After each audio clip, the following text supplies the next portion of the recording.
uh, pada kesempatan kali ini kita akan melanjutkan pembahasan kemarin berkenaan tentang kedudukan Allah. Seperti yang sudah kita ketahui bahwa Karohiyah kemarin berpendapat bahwa kedudukan Allah secara nyata, secara tekstual, bahwa Allah itu berada di arsh, singgatannya di arsh, kemudian di atas langit. Jadi menurut mereka bahwa kedudukan Allah itu secara jelas, secara tekstual, harus diartikan secara tekstual bahwa Allah berada di sini, Allah berada di arsh, Allah berada di langit, Allah berada di segala di alam, misalkan seperti itu. Itu menurut Karohiyah kemarin. Akan tetapi berbeda ketika kita melihat pandangan dari Ahlus Sunnah wal Jamaah. Bagaimana sih pandangannya?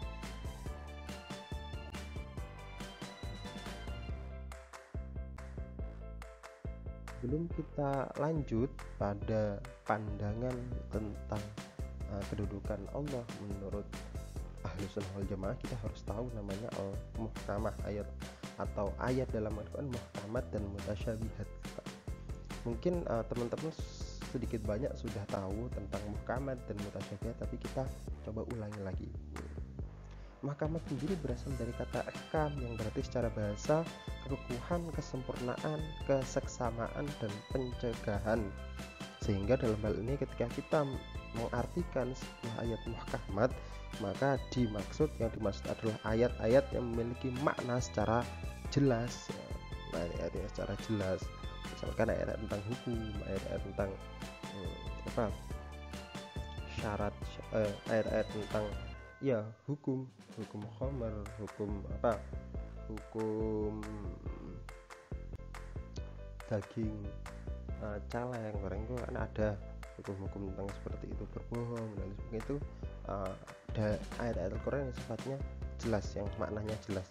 Sedangkan mutasyabihat berasal dari kata tasyabuh, secara etimologi berarti keserupaan dan kesamaan yang biasanya membawa pada kesamaran antara dua hal. Ayat-ayat Al-Quran yang mengandung kesamaran dan kepalikan dalam memahami, sehingga pengertian mutasyabihat adalah ayat-ayat Al-Quran yang mengandung kesamaran dan kepalikan dalam memahaminya.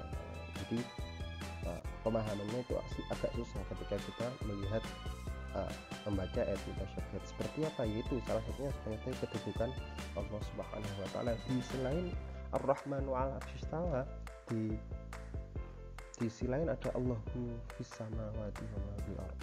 Nah, ada Allah itu berada di langit, Allah itu berada di arsy. Itu kan sesuatu yang maknanya itu banyak, ada atau memiliki makna yang berbeda-beda, walaupun dalam ini konteksnya menunjukkan kedudukan Allah. Itu setelah letak kemutasyabihan.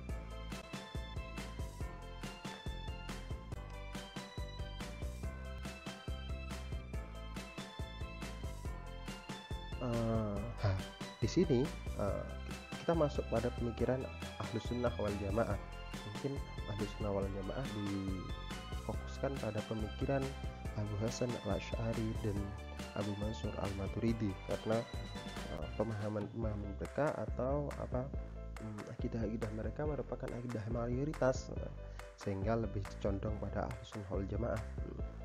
Berkenaan tentang zatnya Allah atau hakikat Allah, menurut pendapat Ahlus Sunnah wal Jamaah tidak bertempat, dalam artian tidak menepati segala yang diciptakan. Seperti yang sudah saya sampaikan kemarin, bahwa Ahlus Sunnah berpandangan keadaan Allah, keberadaan Allah, hakikat Allah itu tidak bertempat pada sesuatu yang diciptakan.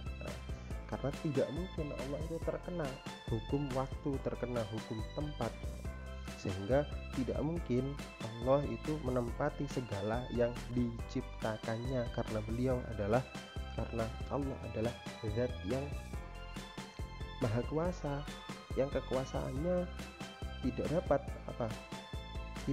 menempati atau tidak menempati segala yang diciptakannya.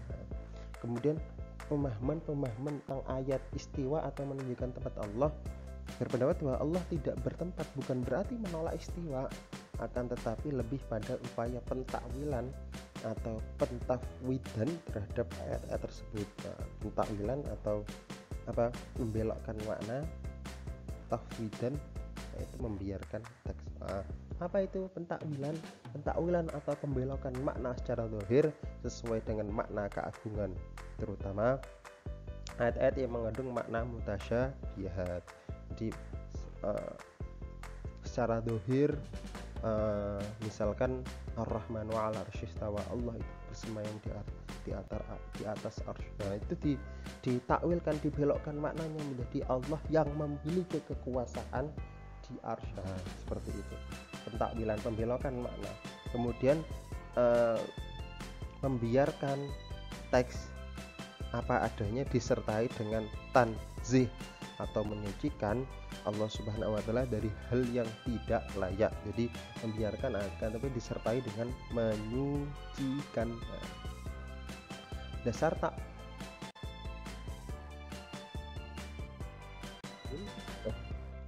takwil berdasarkan pada hadis Rasulullah, ya Allah ajarkanlah kepada Ibnu Abbas hikmah dari pentakwilan terhadap Al-Quran. Jadi Kanjeng Nabi juga mendoakan Ibnu Abbas untuk tahu terhadap hikmah dan pentakwilan terhadap Al-Quran. Nah, di sini baik takwil maupun tahfidz menurut Aswaja adalah sah-sah saja. Akan tetapi yang keliru adalah ketika seorang memaknai Al-Quran secara zahir dan meyakini itu adalah makna yang benar. Takwil dan tahfidz menurut Ahlussunnah wal Jamaah tidak masalah, akan tetapi yang salah adalah mengakui kebenaran bahwa itu makna yang sesungguhnya. Maka biasanya Ahlussunnah itu mengajarkan pada kita bahwa wallahu a'lam bishawab, mungkin Allah lah yang tahu terhadap pengetahuan itu. Kemudian Ahlussunnah wal Jamaah cenderung berhati-hati dalam pemaknaian ayat-ayat secara tekstual, terutama berkenaan dengan tasbih, yaitu menyerupakan makna, dan tajsim, menyifati sifat secara fisik yang terkait dengan suatu ruang dan waktu. Jadi menyerupai makhluk kemudian menyifati secara fisik itu lebih cenderung menghindari. Dengan dasar surat Asy-Syu'ara ayat 11, Fatirus samawati wal ardi ja'alakum min anfusikum azwajan wa minal an'ami azwajan yadra'ukum fih laisa kamitslihi syai'un wa huwas samiul basir. Penekanannya adalah laisa kamitslihi syai'un, tidak ada sesuatu pun yang serupa dengan Allah Subhanahu wa taala.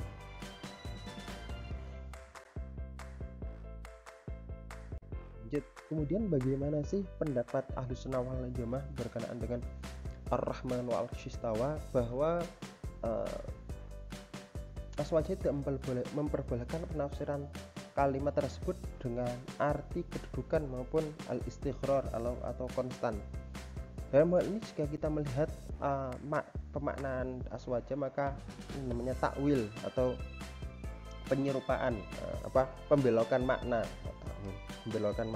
Seperti yang saya sampaikan kemarin, ashtawa atau bersemayam atau duduk, maka secara pandangan ahlu sunnah maka harus ditakwil, seperti mentakwil dengan menguasai dan lain sebagainya. Jadi dalam hal ini menurut ahlu sunnah bersemayam dan duduk itu tidak pantas bagi Allah, maka perlu ada pembelokan makna bahwa yang dimaksud dengan bersemayam dan duduk adalah Allah menguasai seluruh arsy. Kemudian astawa menurut tahfidz dan tahzin itu membiarkan, nggak apa-apa kita membiarkan makna bersemayam, akan tapi disertai dengan sikap tanzih atau mensucikan dari segala sifat yang menyerupai makhluk seperti duduk dan menetap. Jadi tidak boleh menyamakan sifat Allah dengan sifatnya makhluk.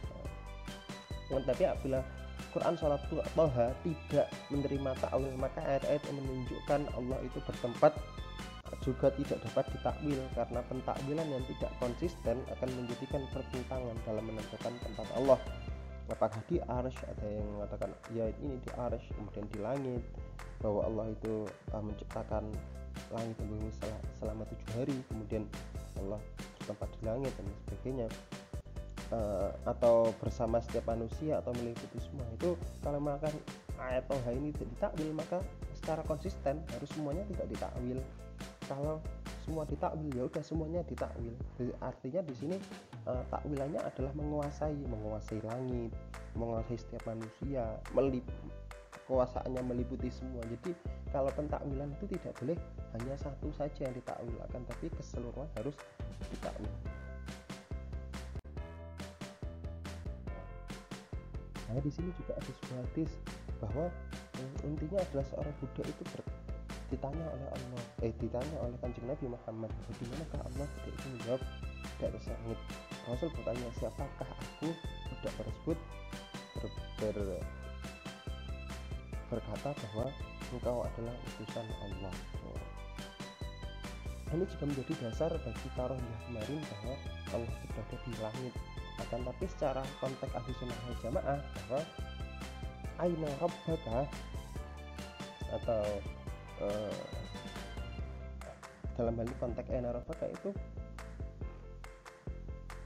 secara matanya itu berbeda, banyak yang bermasalah karena diriwayatkan oleh banyak orang. Jadi menurut Ahlussunnah ini salah satu hadis yang tidak sahih. Terus aina rabbaka tidak bisa disamakan dengan la ilaha illallah, tidak bisa disamakan karena di sana tidak ada persaksian.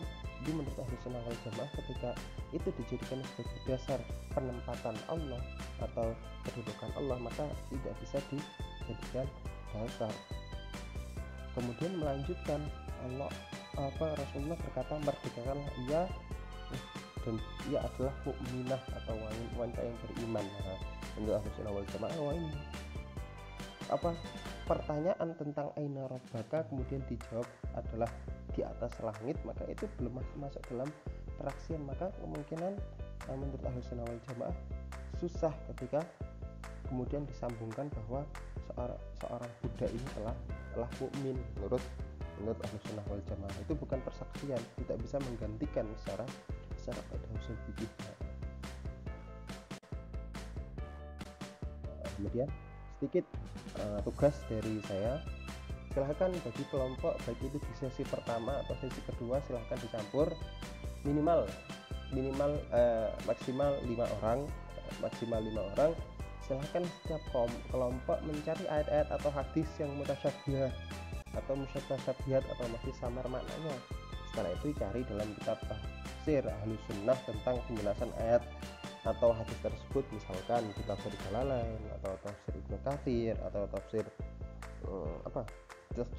Munir atau tafsirnya Mbah Nawawi Al-Bantan, itu banyak. Silahkan dicari penafsiran tentang ayat yang mutasyabihat tadi, kemudian didiskusikan hasil penafsiran tersebut dan dituliskan. Misalkan Ar-Rahmanu 'arsy istawa, maka menurut tafsir Ibnu Katsir seperti ini, menurut tafsir Jalalain seperti ini, misalkan menurut tafsir Munir seperti ini. Maka coba setelah ada tafsir itu coba didiskusikan, dianalisa, secara pemahaman kita paham bahwa seperti ini.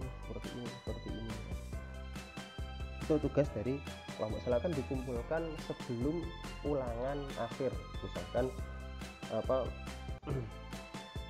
ulangan akhirnya di 2 minggu lagi, maka sebelum ulangan akhir, misalkan habis hari Kemisnya atau hari Rabunya, dikumpulkan di ruang guru ketika saya tidak ada di sekolahan, dan ketika saya di sekolahan maka dikasihkan ke saya. Jadi tidak terfokus pada satu sesi saja atau sesi 1 sesi 2, tapi keduanya boleh bergabung, boleh berkolaborasi.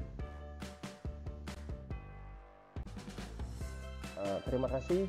Apabila ada yang ditanyakan silahkan langsung ke grup atau WA saya secara langsung, itu lebih baik.